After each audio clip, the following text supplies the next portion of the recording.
열에 떨던 남자가 제 품에 안겨 잠들었습니다. 저 또한 그 남자를 품에 안고 품고 있었습니다. 저는 그의 이마에 젖은 수건을 올려주며 손을 꼭 잡아주었습니다. 이 남자는 제 딸의 남편이었습니다. 저는 하나뿐인 딸을 잃었습니다. 그날도 비가 내렸습니다. 장대비를 맞고 찾아온 사위가 말했습니다. 장모님, 혼자 있으니까 미칠 것 같아서요. 그는 울며 나에게 안겼습니다. 저는 피하지 않았습니다. 그를 꼭 안아주었습니다. 그렇게 시작된 관계가 우리를 파멸시킬 줄은 몰랐습니다. 그날 밤의 선택이 제 인생을 완전히 바꿔놓을 줄은 그땐 몰랐습니다. 끝까지 보시면 이 관계가 왜 시작될 수밖에 없었는지 스스로 판단하게 되실 겁니다. 구독과 좋아요는 큰 힘이 됩니다. 댓글로 여러분의 생각도 꼭 남겨주세요. 딸의 기일이었다. 달력에 빨간 동그라미를 그어둔 적은 없는데도 몸이 먼저 안다. 숨이 먼저 무겁고 손끝이 먼저 차가워진다. 기일이 오면 집안의 공기가 달라진다. 말소리가 줄고 소리 없는 것들이 더 크게 들린다. 냉장고 모터 소리, 시계 초침 소리, 창틀에 부딪히는 바람 소리. 마치 세상이 일부러 조용해져서 내가 잊지 못하게 만드는 것처럼. 그날도 비가 내렸다. 저녁부터 시작된 비는 밤으로 갈수록 더 굵어졌다. 유리창에 맺힌 물방울이 흘러내리고 가로등 불빛이 물결처럼 일그러졌다. 나는 거실 불을 켜두고 소파에 앉아 손바닥만한 액자를 오래 바라봤다. 이지은, 내 딸. 사진 속 딸은 웃고 있었지만 웃는 얼굴이 오히려 사람을 더 아프게 했다. 살아있는 얼굴이 살아있지 않다는 사실을 반복해서 확인시켰다. 한수연 58. 나는 3번이나 찬물을 올렸다가 불을 끄고 3번이나 다시 올렸다. 손이 자꾸 딴짓을 했다. 이렇게라도 해야 마음이 덜 무너질 것 같았다. 기일엔 늘 그랬다. 아무렇지 않은 척 일상을 흉내내다가 결국은 더 처참하게 무너졌다. 그런데도 매년 똑같이 흉내를 냈다. 그게 살아있는 사람의 습관이었다. 11시가 가까워질수록 내 마음은 더 조여왔다. 딸이 떠난 날도 이런 밤이었다. 젖은 아스팔트, 번진 불빛, 빗방울에 흐려진 시야. 그날의 냄새가 아직도 내 몸에 남아있는 것 같았다. 그래서 나는 비 오는 밤을 싫어하면서도 피하지 못했다. 피하면 딸을 피하는 것 같아서, 결국 그 아이를 2번 잃는 것 같아서 나는 창문을 닫고 커튼을 끌어당겼다. 오늘만 제발, 오늘만 조용히 지나가게 해줘. 소리내어 말하지는 않았다. 속으로만 빌었다. 그때였다. 초인종이 울렸다. 처음엔 내 귀가 잘못 들었나 했다. 기일 밤, 이 늦은 시간에 다시 한번 초인종이 울렸다. 길고 조급한 소리였다. 마치 누군가 손끝이 아니라 팔꿈치로 누르는 것처럼. 내 심장이 먼저 내려앉았다. 세상은 꼭 이런 날, 꼭 이런 시간에 사람을 시험한다. 나는 현관 쪽으로 걸어가면서도 망설였다. 문고리에 손을 올려놓고도 한참을 멈춰 있었다. 혹시 나쁜 소식이면 어떡하지? 혹시 또 누가 사라졌다고 하면? 그 생각이 목구멍을 막았다. 문을 열자 차가운 공기와 함께 비 냄새가 확 밀려 들어왔다. 그리고 그 남자가 서 있었다. 이준호, 36, 내 딸의 남편. 이 아이가 세상을 떠난 뒤 내 집 문 앞에 제대로 선 적이 거의 없던 사람. 그런데 그날의 준호는 사람이 아니었다. 사람의 모양을 한 무너짐이었다. 머리카락은 비에 젖어 이마에 달라붙어 있었고 어깨는 축 늘어져 있었다. 눈빛은 초점이 흔들렸다. 숨은 가쁘게 새어나왔고 말문을 여는 대신 입술만 파르르 떨었다. 한 걸음 내딛는 것도 버거워 보였다. 준호야? 내가 이름을 부르는 순간 그가 앞으로 휘청했다. 나는 본능적으로 그의 팔을 붙잡았다. 젖은 옷감이 손바닥에 달라붙었다. 그리고 그때 느꼈다. 그의 몸이 뜨거웠다. 비에 젖어 차가워야 하는데 뜨거웠다. 화로처럼 손을 떼면 내 손바닥이 데일 것 같은 열기. 괜찮아? 어디 아픈 거야? 그는 고개를 저었다. 아니, 저으려 했지만 제대로 움직이지 못했다. 입을 열었는데 목소리가 나오지 않았다. 대신 숨이 들이켰다 나가기를 반복했다. 마치 말을 하면 그 자리에서 완전히 무너질까봐 두려운 사람처럼. 나는 질문을 멈췄다. 지금은 이유를 묻는 시간이 아니었다. 지금은 사람이 쓰러지기 전에 잡아야 하는 시간이었다. 들어와. 일단 들어와. 나는 그를 안으로 끌어들였다. 현관 바닥에 물이 뚝뚝 떨어졌다. 그는 신발을 벗는 것도 잊은 채로 서 있었다. 손끝이 떨리고 눈꺼풀이 반쯤 감겼다. 내가 신발을 벗겨주듯 툭툭 밀어내자 그제야 발이 풀리며 거실 쪽으로 무너졌다. 소파에 앉히는 순간 그의 몸이 앞으로 꺾였다. 숨이 끊어질 듯 짧았다. 나는 그의 이마에 손을 댔다.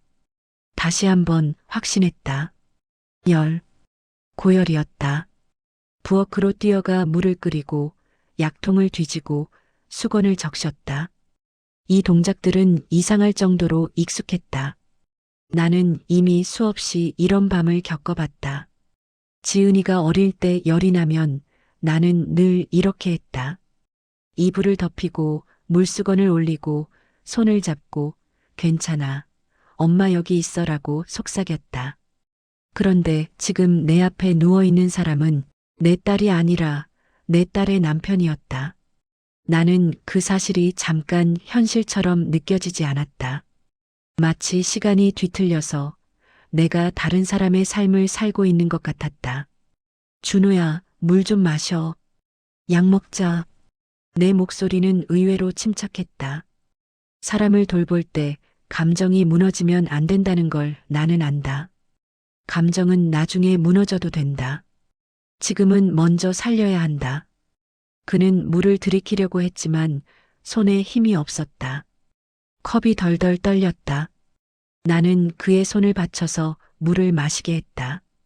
그때 그의 손이 내 손 위에 얹혔다. 아주 잠깐이었는데 체온이 고스란히 전해졌다. 뜨거운 손, 그리고 그 뜨거움이 내 마음까지 번지는 것 같은 착각. 나는 황급히 손을 뺐다. 하지만 이미 늦었다. 이런 밤에는 작은 접촉 하나도 의미가 된다. 아무것도 아니었다고 우길 수 없는 의미. 나는 수건을 적셔 그의 이마에 올려주었다. 그는 눈을 감은 채로 숨을 고르려고 애썼다. 숨이 조금 안정되는 듯 했지만 얼굴은 여전히 하했다. 입술은 말라 있었다. 그리고 그가 아주 낮은 목소리로 말했다. 장모님. 나는 응하고 대답했다. 그가 다시 말을 이었다. 오늘이. 그가 그 말을 끝내지 못했다. 목이 멎은 것처럼 말이 뚝 끊겼다. 그리고 마침내 눈꺼풀 사이로 젖은 빛이 번졌다.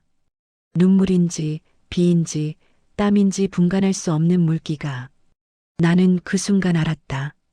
그가 열 때문에만 이렇게 된 게 아니라는 걸. 그가 오늘 이 집에 온 이유가 단순히 아파서가 아니라는 걸. 그가 다시 한번 숨을 들이켜고 겨우 말을 꺼냈다. 기일이라서요. 그 한마디가 집안을 갈라놓았다. 조용하던 공간이 그 말 하나로 뒤집혔다. 기일. 그 단어는 내게 칼처럼 박혔다. 나는 그 단어를 매년 삼켜왔고 매년 피를 흘렸다. 그런데 그 단어를 내 딸의 남편이 내 앞에서 꺼냈다. 그것도 이렇게 무너진 얼굴로. 그는 떨리는 숨 사이로 끊어지듯 말을 이어갔다. 혼자 있기가 너무 무서웠어요. 집에 있으면 자꾸 그날이 다시. 그는 더 말하지 못했다. 말 대신 입술이 떨렸고 눈물이 흘렀다. 나는 가슴 안쪽에서 뭔가가 무너지는 소리를 들었다. 그 무너지는 소리는 그의 것이 아니라 내 것이었다. 나는 딸을 잃었고 그는 아내를 잃었다. 우리는 같은 사람을 잃었는데 이상하게도 그 사실을 지금까지는 서로 똑바로 바라보지 못했다. 나는 엄마로서의 상실만 붙잡고 살았고 그는 남편으로서의 상실만 붙잡고 살았다. 하지만 오늘 밤 비가 내리는 이 기일의 밤 그가 내 문 앞에 쓰러질 듯 서 있었던 이유는 하나였다. 그는 나와 같은 상실의 자리로 들어오고 싶었던 거다. 아니, 들어오지 않으면 숨을 못 쉬겠던 거다. 나는 그를 바라봤다. 딸이 사랑했던 얼굴, 딸이 기대어 잠들던 어깨, 그 아이가 세상에서 마지막으로 믿었던 사람. 그런데 그 얼굴이 지금 내 앞에서 너무도 인간적으로 무너져 있었다. 나는 다시 물수건을 적셔 그의 이마에 올렸다. 그리고 이번에는 망설이지 않고 그의 손을 잡았다. 잡는 순간 그의 손가락이 내 손을 꽉 쥐었다. 아무 말도 하지 않았는데 그 힘이 모든 말을 대신했다. 나 좀 놓지 마세요. 그 말이 들리는 것 같았다. 나는 숨을 깊게 들이켰다. 그리고 아주 낮게 말했다. 괜찮아. 오늘은 여기 있어. 그날 밤 나는 알지 못했다. 그저 돌봄을 하고 있다고 생각했다. 아픈 사람을 챙기는 일, 쓰러질 것 같은 사람을 붙잡는 일, 그게 내가 할 수 있는 전부라고 믿었다. 하지만 시간이 지나고 나서야 알게 되었다. 그 밤에 시작된 건 단순한 돌봄이 아니었다는 것을. 상실은 사람을 서로에게 붙여놓는다. 특히 같은 사람을 잃은 두 사람이라면 서로를 보는 순간 그 상실의 그림자까지 함께 보게 된다. 그날 밤 비가 유난히 크게 내렸고 우리 집은 유난히 조용했으며 나는 유난히 오래 그의 손을 놓지 못했다. 그리고 지금 나는 그때를 떠올리며 확신할 수 있다. 그 만남은 그냥 지나가지 않는다. 그저 아픈 사위를 재워보낸 평범한 기일 밤이 될 수 없었다. 비가 스며들면 처음엔 티가 나지 않는다. 하지만 시간이 지나면 어디가 젖었는지 어디까지 번졌는지 구분할 수 없게 된다. 그날 밤이 그랬다. 조용히 시작됐고 아무도 모르게 스며들었고 결국 우리 둘의 삶을 되돌릴 수 없게 만들었다. 나는 그 사실을 알면서도 그날 밤 문을 닫지 못했다. 그날 밤 이후로 이준호는 바로 무너지지 않았다. 정확히 말하면 이미 무너져 있었지만 겉으로는 애써 붙잡고 있는 상태였다. 그가 다음에 집에 왔을 때는 기일밤처럼 비를 맞고 있지는 않았다. 낮이었고 햇빛도 있었다. 그러나 사람은 빛 속에서도 충분히 어두울 수 있다는 걸. 그때 나는 알게 되었다. 그는 초인종을 누르기 전에 문 앞에서 한참을 서 있었다. 문을 열었을 때 그의 손이 아직도 허공에 떠 있었다. 망설이던 흔적이 그대로 남아 있었다. 지나가다 들렀어요. 지나가다 들렀다는 말은 이 동네에서는 성립하지 않는다. 그의 집에서 여기까지는 일부러 오지 않으면 올 수 없는 거리였다. 하지만 나는 그 말을 고쳐주지 않았다. 그를 들여보내고 차를 내왔다. 그는 컵을 두 손으로 감싸쥐고 있었지만 한 모금도 마시지 않았다. 눈은 컵이 아니라 바닥을 보고 있었다. 밥은 먹었니? 내가 물었다. 그는 잠시 생각하다가 고개를 저었다. 어제 저녁인가, 그때 조금요. 나는 더 묻지 않았다. 언제 먹었는지를 기억하지 못한다는 건 그만큼 하루의 경계가 무너졌다는 뜻이었다. 사람은 배고픔을 느끼지 못할 정도로 자기 자신에게서 멀어질 수 있다. 그의 얼굴은 기일 밤보다 조금 나아 보였지만 그게 회복은 아니라는 걸 나는 단번에 알아봤다. 그건 단지 무너짐에 익숙해진 얼굴이었다. 그날 이후로 그의 일상은 조금씩, 아주 조금씩 내 앞에 놓이기 시작했다. 냉장고 안은 비어 있었고 유통기한이 한참 지난 음식들이 남아 있었다. 설거지는 쌓여 있었고 옷은 제자리를 잃은 채 방 여기저기에 흩어져 있었다. 정리 좀 하고 살아야지. 내가 조심스럽게 말하자 그는 멋쩍게 웃었다. 혼자 살다 보니까 뭐가 어디 있는지도 잘 모르겠고요. 혼자 산다는 말이 이상하게 오래 귀에 남았다. 그는 혼자가 된 지 오래되지 않았다. 그런데 이미 혼자인 사람의 말투를 쓰고 있었다. 나는 반찬을 만들어 가져가기 시작했다. 국, 나물, 조림, 특별할 것 없는 음식들이었다. 그는 항상 고맙다고 말했지만 고맙다는 말 뒤에는 이상한 안도감이 묻어 있었다. 이렇게 먹으니까 사람 사는 것 같아요. 그 말은 칭찬이 아니었다. 고백에 가까웠다. 나는 그의 집을 정리해 주었고 쓰레기를 버려 주었고 병원에 한 번쯤은 가보자고 말했다. 괜찮아요. 그냥 좀 피곤한 거예요. 그는 늘 그렇게 말했지만 눈 밑의 그림자는 점점 짙어졌다. 잠을 제대로 못 잔다는 건 설명하지 않아도 알 수 있었다. 그는 밤마다 깼고 아침이 되면 더 피곤해졌다고 했다. 눈을 감으면 사고가 떠오르고 눈을 뜨면 아무것도 변하지 않은 현실이 있었다. 제가 그날 조금만 더 빨리 나왔어도 그는 말을 멈췄다. 그 뒤에 올 말을 굳이 듣지 않아도 나는 알았다.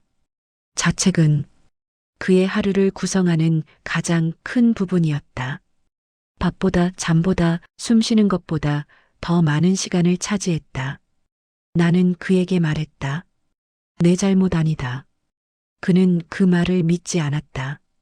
믿지 않으면서도 그 말을 듣기 위해 다시 내 집을 찾는 것처럼 보였다. 방문은 점점 잦아졌다. 처음에는 반찬을 건네기 위해서였고, 그 다음에는 안부를 묻기 위해서였고, 나중에는 이유가 필요 없어졌다. 지나가다요. 근처라서요. 그 말들이 쌓이면서 우리 사이에는 이상한 안정감이 생겼다. 그는 내 앞에서만 어깨를 조금 내려놓았다. 말끝을 흐리기도 했고 침묵을 두려워하지도 않았다. 나는 그 사실이 위험하다는 걸 알고 있었다. 그래서 스스로를 계속 말렸다. 이건 돌봄이다. 이건 어른으로서의 책임이다. 이건 그 아이를 대신해 끝까지 지켜야 할 관계다. 그렇게 이름을 붙이면 조금은 안전해지는 것 같았다. 하지만 어느 날 그가 내 집 소파에 앉아 잠든 모습을 보고 나는 깨달았다. 그는 내 집에서 처음으로 깊이 잠들고 있었다.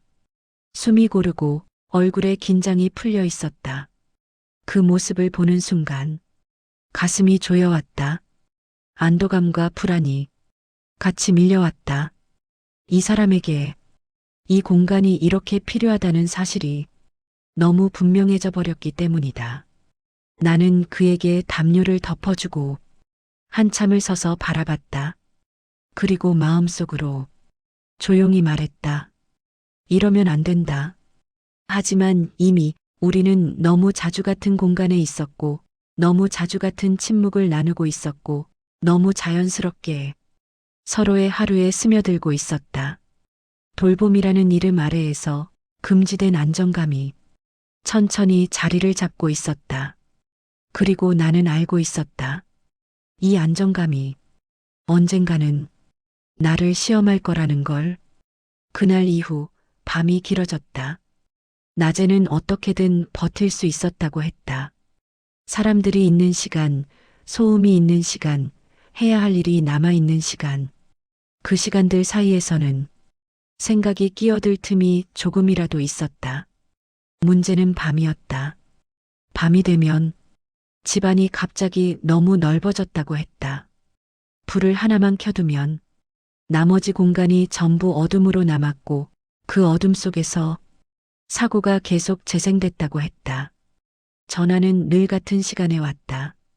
자정이 조금 지난 시각, 내가 잠들기 전이라는 걸 그는 정확히 알고 있는 것 같았다. 주무셨어요? 그 말로 시작해서 아무 말 없이 이어지는 시간이 길어졌다.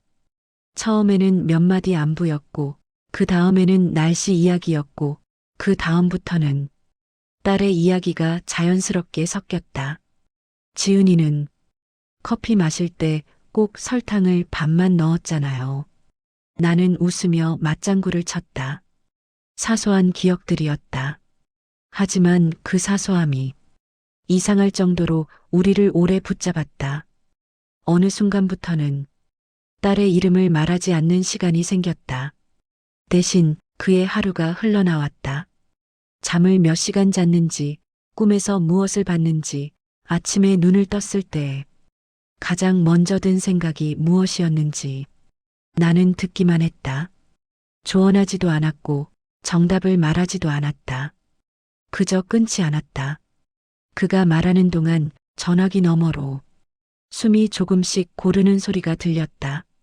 마치 누군가에게 말을 하는 것만으로도 살아있음을 확인하는 사람처럼. 어느 날 그가 갑자기 말을 멈췄다.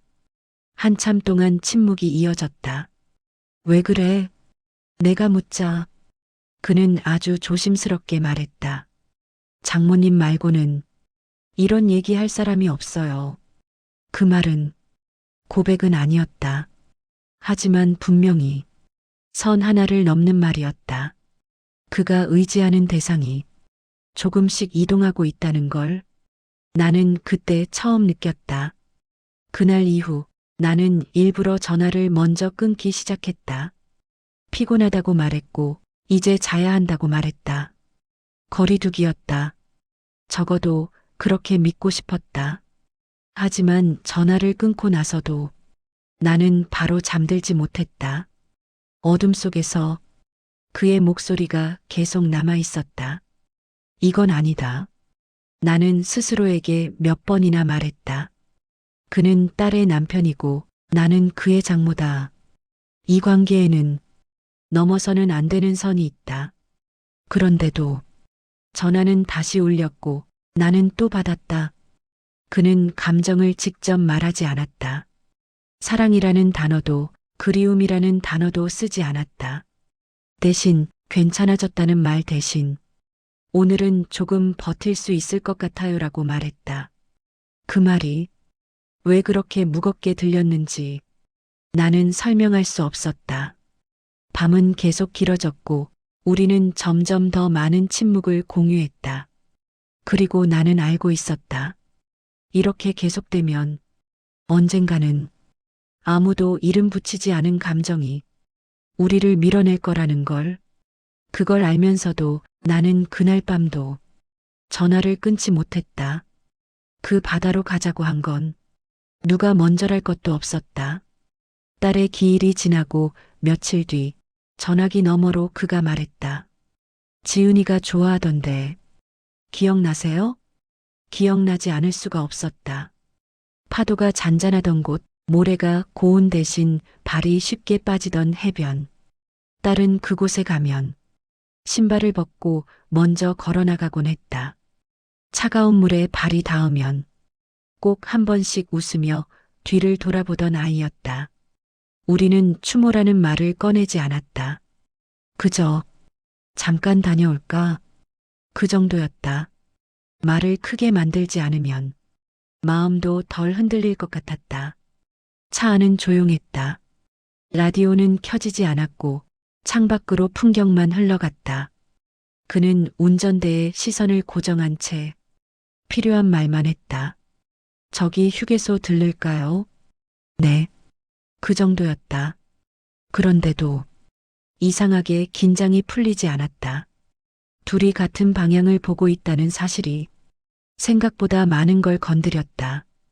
바다에 도착했을 때 하늘은 이미 흐려져 있었다. 바람이 차고 구름이 낮게 깔려 있었다. 날씨 예보에서는 눈이나 비가 올 수도 있다고 했지만 그때는 대수롭지 않게 넘겼다. 우리는 방 하나짜리 작은 숙소를 잡았다. 따로 방을 구할 수도 있었지만 이 근처엔 마땅한 곳이 없었다. 핑계는 충분했고 설명은 필요 없었다. 저녁 무렵부터 눈발이 흩날리기 시작했다. 파도 소리 위로 눈이 부딪히는 소리가 겹쳤다. 밖으로 나가려던 계획은 자연스럽게 접혔다. 방 안에 남은 건 낮은 조명과 따뜻한 공기, 그리고 어색한 침묵이었다. 그는 창가에 서서 한참을 바다 쪽을 바라봤다. 나는 테이블에 앉아 컵을 정리했다. 서로를 보지 않으려는 듯 했지만 서로의 기척은 너무 또렷했다. 지은이는 이런 날씨 좋아했죠. 그가 말했다. 나는 고개를 끄덕였다. 집에만 있으면 답답하다고 했어. 그 말 이후로 대화는 다시 끊겼다. 대신 시간이 흐르면서 우리 사이의 거리가 조금씩 줄어들었다. 의도한 건 아니었다. 공간이 그렇게 만들었다. 밤이 깊어지자 눈은 더 굵어졌고 도로가 막혔다는 연락이 왔다. 오늘은 돌아갈 수 없다는 뜻이었다. 그 사실을 확인하는 순간 그의 어깨가 아주 조금 내려갔다. 마치 결정을 대신 내려준 것에 안도하는 사람처럼. 우리는 각자 자리에 앉아 있었지만 잠들지는 못했다.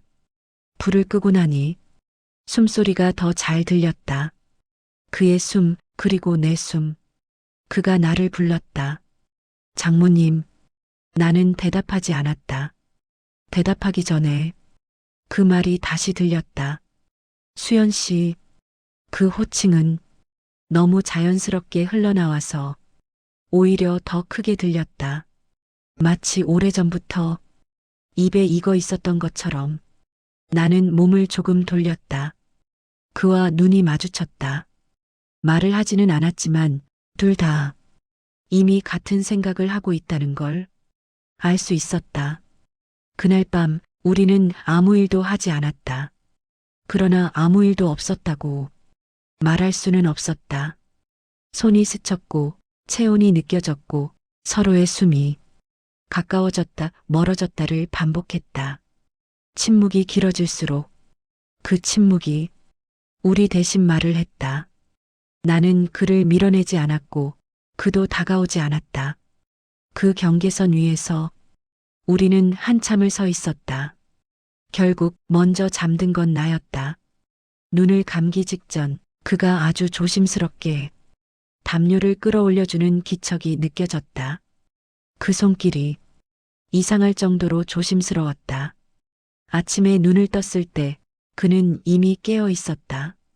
창밖에 눈은 그쳤고 바다는 다시 잔잔해져 있었다. 아무 말도 하지 않았지만 우리는 알고 있었다. 그 밤을 지나오면서 무언가가 되돌릴 수 없는 쪽으로 조금 기울었다는 것을, 그리고 그 사실이 앞으로의 모든 선택을 더 어렵게 만들 거라는 것도. 서울로 돌아오는 길은 유난히 길게 느껴졌다. 고속도로 위에서 풍경은 계속 바뀌는데 차 안의 공기는 그대로였다. 말을 꺼내면 무언가가 무너질 것 같아서 우리는 끝내 아무 말도 하지 않았다. 집에 도착한 날 밤 나는 한동안 불도 켜지 않았다. 어둠 속에 서서 문을 등진 채 가만히 숨을 고르며 생각했다. 그 밤을, 그 침묵을, 그 이름을 부르던 순간을 어디에 두어야 할지 알 수 없었다. 그래서 도망쳤다. 전화가 와도 받지 않았고 메시지는 읽지 않았다. 장보기 시간을 바꾸고 동선을 일부러 피해 다녔다. 이건 거리두기라고, 이건 다시 제자리로 돌아가는 과정이라고 스스로에게 말했다. 하지만 도시는 좁았다. 특히 사람들이 나를 알고 그를 알고 있는 이 동네에서는 더더욱. 며칠 뒤 현관 초인종이 울렸다. 이번엔 망설이지 않았다. 망설이면 더 오래 서 있을 것 같아서 바로 문을 열었다. 그가 서 있었다. 눈밑이 퀭했고 어깨는 다시 내려가 있었다. 기일 밤과는 달랐지만 바다에서 돌아오기 전과도 달랐다. 무너짐이 다시 시작된 얼굴이었다. 잠깐만 얘기할 수 있을까요? 나는 고개를 끄덕였다. 들여보내지 않을 명분이 없었다. 아니, 사실은 들여보내지 않을 용기가 없었다. 우리는 식탁에 마주 앉았다. 명목은 식사였다. 나는 국을 데웠고 그는 숟가락을 들었다가 내려놓기를 반복했다. 왜 연락 안 받으셨어요? 그의 목소리는 낮았지만 꽤 단단했다. 무너지지 않으려 애쓰는 사람의 소리였다. 생각할 시간이 필요했어. 그 말은 반쯤은 진실이었다. 나머지 반은 두려움이었다. 제가 뭔가 잘못했나요? 그는 묻지 말았어야 할 질문을 했다. 나는 바로 대답하지 못했다. 그 질문에는 정답이 없었기 때문이다. 이건 우리가 감당할 수 있는 일이 아니야. 내가 그렇게 말하자 그의 표정이 굳었다. 잠시 후 아주 천천히 고개를 끄덕였다. 알아요. 그래서 더 여기 말고는 숨 쉴 데가 없었어요. 그 말이 내 가슴을 세게 눌렀다. 하지만 나는 물러서지 않았다. 물러서야 한다고 생각했다. 그날 이후로 우리는 조심스러운 합의를 했다. 연락은 줄이고 만남은 더 줄이되 완전히 끊지는 않는 방식. 밥만 먹고 가요. 잠깐만 들를게요. 그 말들이 서로를 붙잡아두는 얇은 실이 되었다. 문제는 세상이 그 얇은 실을 가만두지 않는다는 것이었다. 복도에서, 엘리베이터 앞에서, 마트에서 시선이 느껴지기 시작했다. 누군가 말을 멈추고 누군가는 고개를 돌렸다. 교회에서는 자리가 바뀌었다. 예전엔 늘 옆에 앉던 사람이 이제는 한 칸을 띄웠다. 아무도 이유를 설명하지 않았지만 설명은 필요 없었다. 그 역시 변화를 느끼고 있었다. 회사에서 불려갔다고 했다. 직접적인 말은 없었지만 요즘 소문이 있다는 식의 경고가 있었다고 했다. 우리는 처음으로 크게 부딪혔다. 이렇게까지 숨겨야 해요? 숨기는 게 아니라 지키는 거야. 뭐려? 우리 둘 다. 말은 점점 날카로워졌고 침묵은 점점 길어졌다. 그날 밤 우리는 서로에게서 돌아섰다. 그러나 돌아섰다고 해서 세상이 멈추지는 않았다. 오히려 더 가까이 다가왔다. 더 많은 눈, 더 많은 입, 더 많은 판단. 그날 이후 나는 확실히 느꼈다. 이건 더 이상 우리 둘만의 문제가 아니라는 걸. 그리고 이 선택에는 반드시 대가가 따른다는 것도. 우리는 그 대가를 아직 전부 보지 못했을 뿐이었다. 소문은 생각보다 빠르게 퍼졌다. 누가 처음 말을 꺼냈는지는 알 수 없었다. 다만 어느 순간부터 사람들의 시선이 더 오래 머물렀고 말이 끝나기 전에 공기가 먼저 식었다. 전화가 줄었다. 약속은 자연스럽게 취소됐고 취소 이유를 묻는 사람도 없었다. 묻지 않는다는 건 이미 다 알고 있다는 뜻이었다. 교회에서는 누군가 조심스럽게 말을 건넸다. 당분간은 좀 쉬시는 게 좋지 않겠어요. 쉬라는 말은 나가라는 말과 크게 다르지 않았다. 나는 고개를 끄덕였고 그날 이후 그곳에 가지 않았다. 그의 쪽은 더 직접적이었다. 회사에서 다시 불려갔고 이번에는 애둘러 말하지도 않았다. 사적인 문제가 업무에 영향을 주면 곤란합니다. 그는 그 말을 집으로 돌아와 조용히 전했다. 분노도 억울함도 없었다. 그저 체념에 가까운 얼굴이었다. 제가 여기 있으면 계속 이런 얘기만 나올 거예요. 그는 그렇게 말하며 고개를 숙였다. 마치 모든 책임이 자기에게 있다는 듯이 친구들은 하나둘 연락을 끊었다. 먼저 묻지 않으면 설명할 기회도 주어지지 않았다. 어떤 관계들은 변명조차 허락하지 않았다. 나는 그제야 깨달았다. 이 관계의 대가는 감정이 아니라 삶 전체라는 것을. 어느 밤 그가 내 집에 앉아 한참을 말없이 있다가 갑자기 입을 열었다. 떠나죠. 나는 그 말을 한 번에 이해하지 못했다. 여기 말고 아무도 우리를 모르는 대로요. 그는 이미 여러 번 생각해 본 사람처럼 차분하게 말했다. 새로운 도시, 새로운 이름, 새로운 일. 계속 이렇게 맞고만 살 필요는 없잖아요. 그 말은 도망처럼 들리지 않았다. 살아보겠다는 말에 가까웠다. 하지만 나는 쉽게 대답하지 못했다. 눈앞에 딸의 얼굴이 떠올랐기 때문이다. 그 아이가 남긴 모든 흔적, 그 아이의 이름이 남아있는 모든 자리. 내가 없어도 나는 여기 있어야 하는 걸까? 그 질문 앞에서 나는 한 발도 움직일 수 없었다. 며칠 뒤 낯선 번호로 전화가 왔다. 받고 싶지 않았지만 왠지 받아야 할 것 같았다. 수연 이모, 저 민정이에요. 지은이의 친구였다. 그 아이가 살아있을 때 자주 집에 드나들던 얼굴. 우리는 근처 카페에서 만났다. 그녀는 한참을 망설이다가 가방에서 봉투 하나를 꺼냈다. 지은이가요. 이걸 꼭 전해달라고 했어요. 언젠가 이런 날이 올지도 모른다면서. 봉투는 생각보다 가벼웠다. 하지만 손에 쥐는 순간 무게가 느껴졌다. 나는 바로 열어보지 못했다. 그 봉투가 열리는 순간 되돌릴 수 없는 선택이 현실이 될 것 같았기 때문이다. 민정은 자리에서 일어나며 말했다. 읽고 나서 결정하셔도 돼요. 그날 밤 나는 혼자 앉아 봉투를 테이블 위에 올려두었다. 열지 않은 채로 오래 바라봤다. 이 선택이 나를 구할지 완전히 무너뜨릴지 아직은 알 수 없었다. 다만 한 가지는 분명했다. 이제 더 이상 미룰 수는 없다는 것. 봉투를 연 건 한참이 지나서였다. 시계를 몇 번이나 봤는지 모른다. 초침이 한 바퀴를 돌 때마다 마음속에서 무언가가 밀려왔다가 다시 가라앉았다. 나는 결국 의자에 앉아 봉투를 조심스럽게 열었다. 종이 한 장이 들어 있었다. 글씨는 딸의 것이었다. 급하지도 꾸미지도 않은 그 아이 특유의 단정한 글씨. 나는 첫 줄을 읽고 숨을 멈췄다.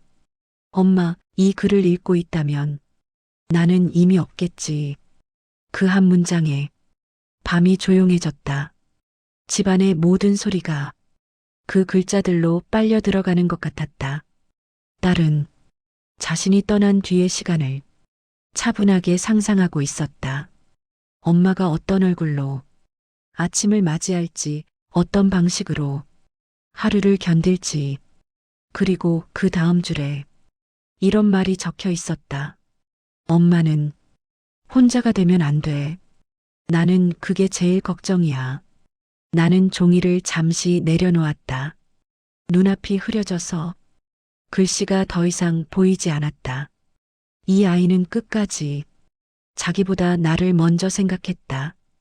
편지는 길지 않았다. 하지만 필요한 말은 모두 들어 있었다. 준호 이야기도 있었다. 그 아이를 미안해했고 고마워했고 부탁하고 있었다. 준호를 너무 미워하지 말아줘.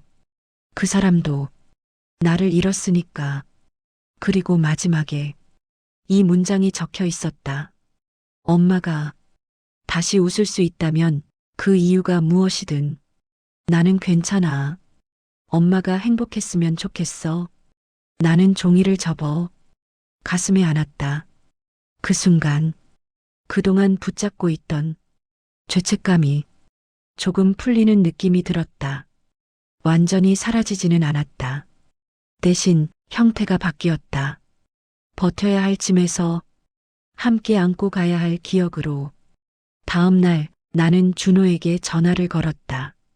그는 한 번에 받지 못했다. 몇 번의 신호음 뒤에 숨을 고른 목소리가 들렸다.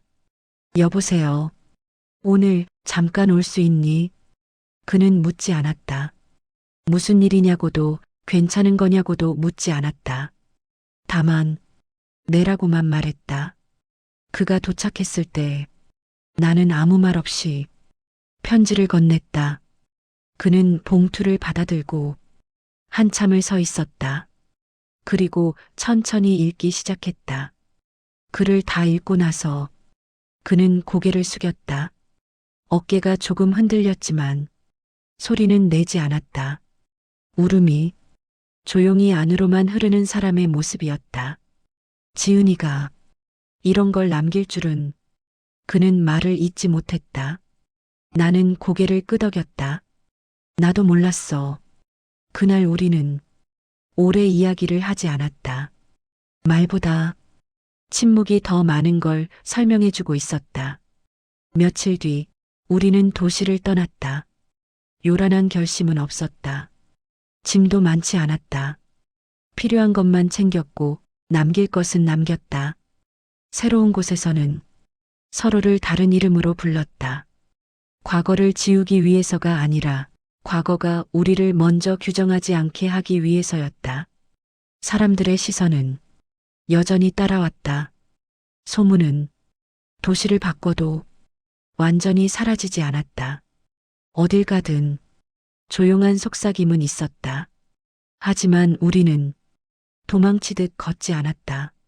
손을 잡지도 않았고 떼지도 않았다. 그저 같은 속도로 같은 방향을 보고 걸었다. 상실은 여전히 우리 곁에 있었다. 어느 날은 문득 숨이 막히듯 밀려왔고 어느 날은 아무 일도 없던 것처럼 잠잠했다. 우리는 그 상실을 없애려고 하지 않았다. 대신 함께 견디는 방법을 배웠다. 완벽한 구원은 없었다. 누군가를 완전히 용서해주는 세상도 모든 상처를 이해해주는 사람들도 없었다. 다만 비난을 견디는 두 사람이 있었고 그럼에도 불구하고 살아가기로 선택한 두 사람이 있었다. 나는 가끔 비 오는 밤이면 그날의 초인종 소리를 떠올린다. 문을 열지 않았다면 어땠을까? 열었기 때문에 이렇게 된 건 아닐까? 그 질문은 지금도 끝나지 않았다. 하지만 한 가지는 확실히 말할 수 있다. 그날 밤 나는 누군가를 돌봤고 그 돌봄은 나를 다시 세상으로 끌어냈다. 구원은 언제나 불완전하다. 그래서 더 인간적이고 그래서 더 오래 남는다. 이 이야기를 듣는 당신에게 묻고 싶다. 당신이라면 그 문을 열었을까? 누군가는 말할 겁니다. 틀렸다고, 이해할 수 없다고. 하지만 삶은 언제나 정답만으로 흘러가지는 않습니다. 여러분이라면 그날 밤 그 문을 열었을까요? 여러분의 생각을 댓글로 남겨주세요. 이 이야기가 마음에 남았다면 구독과 좋아요, 그리고 알림 설정까지 부탁드립니다.